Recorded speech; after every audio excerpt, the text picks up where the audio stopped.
بسم اللہ الرحمن الرحیم۔ السلام علیکم۔ سلطان صلاح الدین ایوبی کی فوج عیسائی فوجوں سے ٹکر لے رہی تھی۔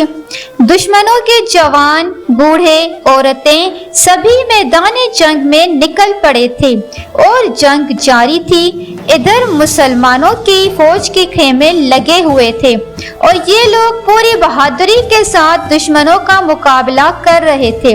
اس جنگ کی ایک رات کا واقعہ ہے جبکہ ہر طرف سناٹا چھا چکا تھا اور سلطان صلاح الدین ایوبی اور ان کے ساتھی سو چکے تھے کہ اچانک ایک عورت عیسائیوں کے خیمے سے چیختی پکارتی ہوئی فوج اور پہرے داروں کے درمیان سے گزرتی ہوئی مسلمانوں کے خیمے تک پہنچی، جہاں اس کو ایک فوجی افسر نے روک لیا اور پوچھا، کہاں جا رہی ہو؟ اس نے پوری قوت سے جواب دیا، صلاح الدین کو تلاش کرتی ہوں۔ صلاح الدین کو؟ عورت کو سلطان صلاح الدین ایوبی رحمۃ اللہ علیہ کے پاس پہنچایا گیا تو وہ سو رہے تھے۔ ان کو لوگوں نے جگا دیا اور کہا کہ ایک مظلوم عورت آپ سے کچھ کہنے آئی ہے۔ اس وقت اسلامی لشکر کے تمام بڑے بڑے سردار سو رہے تھے۔ سلطان صلاح الدین ایوبی رحمۃ اللہ علیہ نے ان سب کو جگا دیا اور عورت سے نہایت مہربانی اور نرمی کے ساتھ پوچھا، کیا بات ہے؟ عورت رونے لگی اور پھر چیخ کر بولی کہ اے بادشاہ، آپ کی فوج سے مجھ کو سخت شکایت ہے۔ سلطان صلاح الدین ایوبی کے چہرے کا رنگ اڑ گیا اور پوچھنے لگے، میری فوج نے کیا کیا ہے؟ عورت نے جواب دیا کہ آپ کے ان سپاہیوں نے میرے شوہر کو گرفتار کر لیا تو میں نے کہا کہ چلو خدا کی راہ میں پکڑا گیا، اور آج رات کو ابھی کچھ گھنٹے پہلے آپ کی فوج کے کچھ ڈاکو میرے محبوب بچے کو اڑا لے گئے۔ یہ بچہ میری تسلی کا سامان تھا اور اپنے باپ کی گرفتاری کے بعد میرا سب کچھ وہی تھا۔ اس وقت میں آپ سے صرف اپنے اس پیارے بچے کو چاہتی ہوں، ورنہ آپ خیال رکھیے کہ اس فوج کی ساری حرکتوں اور کاموں کے ذمہ دار آپ ہی ہیں۔ اور پھر جوش میں کہنے لگی، اے کافروں، میں اپنے بچے کو تم سے مانگ رہی ہوں، اپنے بچے کو۔ عورت کا مزاج دیکھ کر اور اس کی باتیں سن کر سلطان صلاح الدین ایوبی رحمۃ اللہ علیہ خاموش ہو گئے اور فوج کو حکم دیا کہ فوراً لشکر چھانیوں اور اس کے قریب کی جگہوں سے اس عورت کے بچے کو تلاش کر کے لائیں۔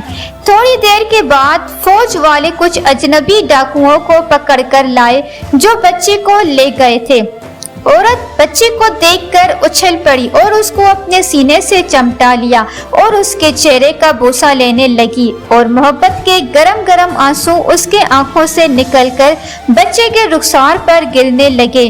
اب عورت کو سکون حاصل ہو چکا تھا اور وہ سلطان صلاح الدین ایوبی رحمۃ اللہ علیہ کی طرف متوجہ ہو کر شکریہ ادا کرنے لگی، لیکن سلطان صلاح الدین ایوبی نے تھوڑی دیر کے لیے اس سے مہلت چاہی اور اس کے قیدی شوہر کو طلب کر کے اسی وقت اس کو رہا کر دیا اور کہا، جاؤ اپنے سرداروں سے ہمارے متعلق کہہ دو کہ ہم ظالم اور سرکش نہیں بلکہ ہم رحم کرتے ہیں۔ ہم لڑائی کرنے اور تباہی پھیلانے کے لیے نہیں پیدا کیے گئے بلکہ ہمارا مقصد امن اور سلامتی قائم کرنا ہے۔ ہمارا دین اتفاق سکھاتا ہے، دلوں کو آپس میں ملاتا ہے، بھائیوں کے درمیان پھوٹ نہیں پیدا کرتا اور نہ ہی ان کے دلوں میں کینہ و عداوت کا بیج ڈالتا ہے۔ اپنے ان بڑے سرداروں سے کہہ دو کہ ہم اسی اخلاق کی بدولت کامیاب ہوں گے اور یہی دین ہماری فتح کا پیشے خیمہ ہے۔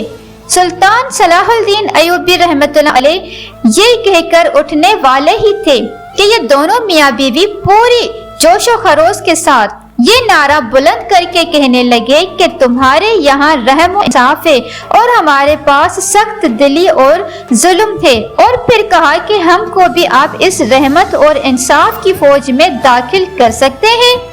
سلطان صلاح الدین ایوبی رحمۃ اللہ علیہ نے کہا، لا الہ الا اللہ محمد الرسول اللہ کہو، اور اس کلمے پر اپنے دل سے ایمان لاؤ۔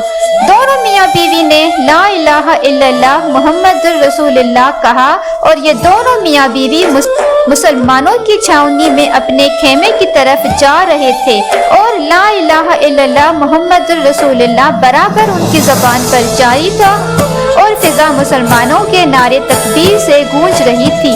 سبحان اللہ۔